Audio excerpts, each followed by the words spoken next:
Well, Florida would have been the 24th state in the nation to make medical marijuana legal Tuesday, but less than 3% of the votes stood in the way. SNN's Melissa Warren spoke with a Suncoast company who had already begun to plan its business around the passage of Amendment 2, even though they didn't know for sure if it was going to pass.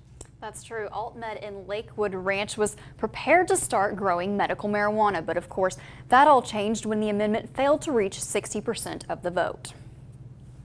Quite frankly, all of us came in this morning and looked at each other and said, you know, what do we want to do? Smolin says the answer was still clear: to push forward, even if doing so means shifting their focus now to Senate Bill 1030, a Charlotte's Web approach. Which is a more limited medical cannabis bill, high CBD, low THC bill, primarily for intractable epilepsy. Smolin's inspiration comes from his daughter, who has epilepsy, but it wouldn't be easy to gain that license, with the legislature only allowing 5 companies in the state. First-hand experience in working to put our application together for Senate Bill 1030, and you would be shocked at how difficult these rules are that are in place. And it's good because it sets a very high bar, but I think anybody who looks at that would say we're probably looking at something very similar for Amendment 2, because it's the same people setting the rules and guidelines, the state health department, the state legislature. And in hindsight, Smolin says he wished the campaign would have been more prepared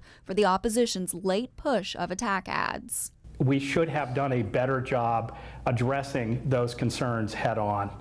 Instead, the campaign really focused on compassion and the people who need it. Now, Smolin says keeping his focus on those people he says are in need gives his company hope moving forward. Well, you know, Attorney John Morgan, who's kind of the architect of all this, says he's not going to let it sit. He's going to keep pushing for 2016 to do it again. That's true, and Smolin actually agreed with him. You know, with less than 3% making the difference last night, he says that, you know, he has hope that in 2016 a similar amendment could end up passing. And some say if they tighten up the language, it may indeed pass. Yes, definitely language a big issue with this one. Melissa, thank you.